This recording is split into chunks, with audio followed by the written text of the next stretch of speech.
नमस्कार, मैं वहीद अहमद और आप देख रहे हैं आईपा। आईपा यानी all India progressive politics association, जहां हम बात करते हैं प्रगतिशील राजनीति, सोशल इशू और सोशल डेवलपमेंट की। इस समय मेरे साथ महोबा बहुजन समाज पार्टी के पूर्व जिला उपाध्यक्ष और सबसे युवा चित्रकूट धाम मंडल के कोऑर्डिनेटर रह चुके राजेंद्र सिंह सोलंकी जी। आइए उनसे बात करेंगे आज की राजनीति के बारे में और जानेंगे किस तरीके की राजनीति जो चल रही है उससे वो कितना संतुष्ट हैं, और अगर संतुष्ट नहीं है तो क्या बदलाव चाहते हैं वो। राजेंद्र जी, सबसे पहले आपका स्वागत। धन्यवाद। राजेंद्र जी, देश में जो राजनीति का तरीका इस समय प्रचलन में है, कैसे देखते हैं, किस नजरिए से देखते हैं इसको? मैं राजनीति को जो मेरा देखने का नज़रिया है आज का और मेरा राजनीति में आने से पहले का, मैं आपको पहले तो बताऊं कि मैं अपने आप को कोई नेता नहीं मानता। मैं एक सोशल वर्कर हूं और मैं बहुजन समाज पार्टी का एक मात्र कार्यकर्ता हूं। नेता हमारी माननीय बहन जी हैं। राजनीति को देखने का नज़रिया अगर आप कहें तो मेरा शुरू से, जो मैं राजनीति को जब से मैंने जानना और समझना शुरू किया है, तब से मेरा कोई भारत की राजनीति को लेकर के कोई खास पॉजिटिव नज़रिया नहीं रहा है। मैं उस टाइम पे यही सोच के राजनीति में आया, और चूंकि मेरी पसंदीदा नेता माननीय बहन जी थी और माननीय बहन जी की नीतियों से और पार्टी की विचारधारा से मैं प्रभावित था, इसीलिए मैंने बहुजन समाज पार्टी को चुना और मैं राजनीति में आया। और ये सोच के आया कि राजनीति में जो कार्य शैली राजनेताओं की है वो कहीं ना कहीं इसलिए भी नहीं बदल रही है क्योंकि अच्छे लोग राजनीति में आ नहीं रहे हैं। जब अच्छे लोग राजनीति में आएंगे तो स्वाभाविक सी बात है कि जो चाटुकार, चापलूस और स्वार्थ की राजनीति करने वाले लोग हैं वो किनारे लग जाएंगे। आज के दौर में अगर राजनीति को देखने का मेरा नज़रिया जो है, अगर बात करेंगे तो चाटुकार, स्वार्थी और बेईमान नेताओं की संख्या रोज की रोज बढ़ती जा रही है। ये गंभीर विषय है। चूंकि भारत एक लोकतांत्रिक देश है और मैं मानता हूं कि वर्ल्ड का सबसे बड़ा लोकतांत्रिक देश है, और इतने बड़े लोकतांत्रिक देश में जहां भारत के संविधान में, इंडियन कॉन्स्टिट्यूशन में लोकतंत्र को जिंदा रखने के लिए बहुत सारे प्रबंध किए गए हैं, फिर भी हमारा लोकतंत्र कहीं ना कहीं खतरे में नजर आ रहा है। तो इसके पीछे कहीं ना कहीं दोगली राजनीति की भावना रखने वाले राजनेताओं की नियत है। पॉजिटिव नज़रिया मेरा नहीं है। वर्तमान हालात को मैं देख रहा हूं तो पॉजिटिव नज़रिया मेरा नहीं है भारत की राजनेताओं को देखते हुए, उनकी कार्य प्रणालियों को देखते हुए। किस तरीके का बदलाव इस आज की राजनीति में आप चाहते हैं? फर्स्ट ऑफ ऑल, यदि बदलाव की बात की जाए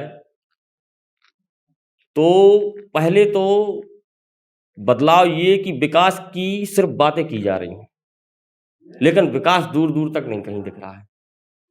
अब ये भी समझने की बात है कि आम जनता को भी समझना होगा, हमारे और आपके जैसे पढ़े लिखे बुद्धिजीवी नौजवानों को भी समझना होगा, और भारत के तमाम बुद्धिजीवी वर्गों को ये सोचना होगा कि आखिर विकास है क्या, विकास को लोग किस नज़रिए से देखते हैं और विकास को कहाँ जोड़ते हैं। कुछ लोगों को ये लगता है कि सिर्फ बिजली का आना, सड़कें बन जाना, यही सिर्फ विकास है। विकास मेरे हिसाब से अगर देखा जाए तो एजुकेशनली डेवलपमेंट भी होना चाहिए, शिक्षा के क्षेत्र में विकास होना चाहिए, प्रति व्यक्ति आय बढ़नी चाहिए, आर्थिक क्षेत्रों में भी जो है बदलाव आने चाहिए, राजनीतिक क्षेत्रों में भी बदलाव आने चाहिए, सामाजिक जो गड़बड़ियां हैं, जो विसंगतियां हैं, उसमें भी बदलाव आने चाहिए। बिल्कुल, इसमें कहीं न कहीं हम स्वयं ज़िम्मेदार हैं। मेरा अगला सवाल है राजन जी, कि हर राजनीतिक दल जो वर्तमान में राजनीति कर रहे हैं, देश में जितने भी राजनीतिक दल हैं, सब अपने आप को लोकतांत्रिक कहते हैं। लेकिन क्या लगता है कि इन दलों में लोकतंत्र बचा हुआ है, लोकतंत्र काम करता है, या फिर सब अपनी मर्जी चलाते हैं? देखिए, लोकतंत्र की बात तो राजनीतिक दलों की कुछ ना कुछ मजबूरियां कह लीजिए। जो राजनीतिक दल अपने आप को लोकतांत्रिक दल बताते हैं, डेमोक्रेटिक पार्टीज अपने आप को शो ऑफ करते हैं, लेकिन जब वो सत्ता में आती हैं तो हमें देखने को ये भी मिलता है कि सबसे ज्यादा लोकतंत्र की धज्जियां फिर वही लोग उड़ाते हैं। मतलब यही है कि जब तक हम विपक्ष में हैं, चुनाव लड़ना है, हमें जमीन बिल्कुल में बिल्कुल जाके लड़ना है, तो बिल्कुल हम लोकतांत्रिक पार्टी हैं। तब तो हम लेकिन हाँ, जैसे ही हम सत्ता में पहुंच जाएंगे तो लोकतंत्र एक तरफ हो गया, और फिर हमारी ही चलेगी। हमारी चलेगी। सत्ता में जब तक नहीं आए तब तक हमसे बड़ा हिमायती, हमदर्द लोकतंत्र का या हमसे बड़ा जो है लोकतंत्र का रक्षक कोई है ही नहीं है। राजन जी, अगला सवाल है मेरा कि हम लाख कोशिश कर लें कि चुनाव में स्थानीय मुद्दे हों, लेकिन चुनाव कहीं ना कहीं जैसे ही चुनाव नजदीक आता है तो स्थानीय मुद्दों को भुला दिया जाता है। धार्मिक, भावनात्मक या फिर जातिगत मुद्दों पर चुनाव लड़ा जाता है। कहाँ तक सही मानते हैं इसको? ये चीज मैं इस चीज को सही नहीं मानता हूँ। देखिए, स्टेट हो या पूरा देश हो या डिस्ट्रिक्ट हो, प्रत्येक क्षेत्र की अपनी अपनी अलग अलग समस्या है और उस क्षेत्र की समस्या को कौन ध्यान देगा? नेता ध्यान देंगे। शासन और प्रशासन इसी के लिए बनाया गया है। मैं महोबा का रहने वाला, आप महोबा के रहने वाले हैं। हमारे क्षेत्र में अपनी एक अलग समस्या है। पहली चीज तो यहाँ पानी की भी समस्या है, सिंचाई के संसाधन नहीं है।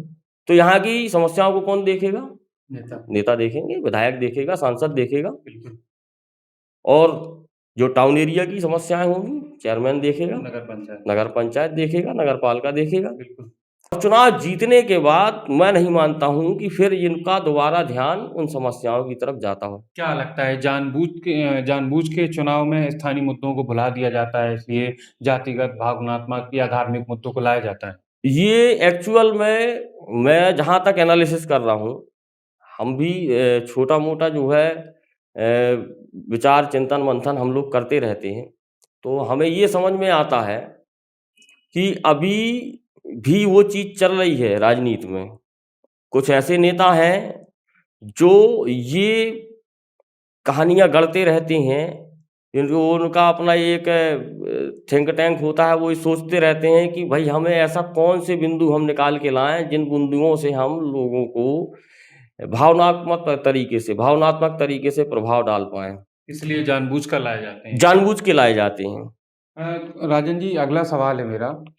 मूलभूत जो राजनीति में सर्वांगीण विकास के मुद्दे होते हैं, शिक्षा, स्वास्थ्य, ये मुद्दे कब राजनीति में मेन मुद्दे बनेंगे चुनाव में? कैसे इनको लाया जा सकता है या कोई इसका उपाय? ये पहली चीज, मुद्दा यही होना चाहिए। जो मूल मुद्दे हैं वो शिक्षा, स्वास्थ्य, रोजगार है और यही होना भी चाहिए। राजन जी, अगला सवाल है, क्या युवाओं को नेतृत्व देना राजनीति बदलने के लिए काफी है, या युवाओं को समाज की दृष्टि से लैस युक्त करके उन्हें ज्यादा जरूरी है? देखिए, युवाओं की अगर बात की जाए तो युवा यदि पढ़ा लिखा है तो ऊर्जा का भंडार होता है, एनर्जेटिक होता है और कुछ कर गुजरने की चाहत भी आप देखते होंगे कि युवाओं में रहती है। लेकिन जिस तरीके से युवाओं की जो भरमार है इस समय देश में, नौकरियां है नहीं, युवा बेरोजगार ज्यादा हैं, तो ऐसे में राजनीति में आना चाहिए, उनको नेतृत्व देना चाहिए, या फिर जो समाज की दृष्टि से युवाओं को लैस करके मैदान में आके नौकरियां करनी चाहिए तो लोगों को उससे रोजगार मिले? क्या करना चाहिए? देखिए, मैं मानता हूं कि हमारा देश सबसे जवान देश माना जाता है। लगभग 70-80% युवा है हमारे देश में, और इतना ज्यादा युवा होने के बावजूद युवा की भागीदारी नगण्य स्थिति में है। राजनीतिक क्षेत्र में देखा जाए तो भी राजनीति में युवाओं की भागीदारी नगण्य जैसी है। राजन जी, अगला सवाल है, धार्मिक या आरक्षण के मुद्दे को ज्यादातर लोग गलत मानते हैं। क्या आप भी ऐसा मानते हैं? अगर मानते हैं तो फिर क्यों? आरक्षण और धार्मिक मुद्दे पे बात क्यों नहीं होनी चाहिए? दो मुद्दे आपने मुझसे कहे, आरक्षण और धर्म। पहली चीज तो बहुत बड़े बड़े विद्वानों ने कहा है कि राजनीति में यदि धर्म का मिश्रण हो जाए तो वो जहर का काम करती है, ये पॉइजन है। राजनीति में धार्मिक मुद्दों का मिश्रण नहीं होना चाहिए। अगर राजनीति में धर्म मिल गया और धर्म में राजनीति मिल गई तो इससे ज़्यादा खराब बात नहीं है। आपके सारे मूल मुद्दे एक किनारे हो जाएंगे, मूल मुद्दे आपके एक किनारे हो जाएंगे और इससे विकास नहीं होने वाला किसी भी कौम का, किसी भी धर्म के अनुयायियों का, किसी भी जाति और वर्ग के लोगों का। और इसके अलावा तो मेरे हिसाब से धार्मिक मुद्दों का तो बिल्कुल भी सरोकार नहीं होना चाहिए राजनीति से। दूसरी बात आपने जो कही, एक सेकंड, आरक्षण जी। तो आरक्षण के मुद्दे पे भी राजनीति नहीं होनी चाहिए, ये कोई मुद्दा राजनीति करने का नहीं है। बिल्कुल राजन जी, सामाजिक या राजनीतिक परिवेश को प्रगतिशील दिशा में बढ़ाने को लेकर जो आईपा हमारा संगठन काम कर रहा है, इसको किस नजरिए से देखते हैं और इसके बारे में क्या कहना चाहेंगे? फरीद जी, मैं वैसे बहुत इम्प्रेस हूँ, आपकी इस पहल से बहुत प्रभावित भी हूँ। एक्चुअली इसलिए भी हूँ क्योंकि देखिए, यहाँ आपने एक बिंदु कुछ समय पहले हमसे पूछा था युवाओं की भागीदारी वाला। वहाँ एक बात ये भी आती है कि आप युवा हैं, आप में कुछ नया करने की चाहत है और उस चाहत वो कहीं ना कहीं युवाओं की चाहत जैसी आपकी है ऐसी सभी युवाओं की लगभग होती है। अगर उनको अवसर मिले तो वो कुछ बेहतर ही करना चाहते हैं, अगर सोच अच्छी है तो। आपकी ये चाहत जो मन में पैदा हुई वो आपने इस तरफ जो पहल की, मैं वास्तव में बड़ा प्रभावित हूँ। इसलिए क्योंकि जो मीडिया है, मीडिया का राजनीतिक सुधार, सामाजिक सुधार में अहम रोल होता है। धन्यवाद। तो ये थे बहुजन समाज पार्टी के नेता राजन सोलंकी, जिन्होंने हमारे हर सवाल का बड़ी शांति से और बहुत धैर्यपूर्वक जवाब दिया। अगर आपको हमारी खबरें और इंटरव्यूज पसंद आ रहे हैं तो कृपया हमारे चैनल को लाइक, सब्सक्राइब और साथ ही बेल आइकन दबाना ना भूलें। महोबा से वहीद अहमद।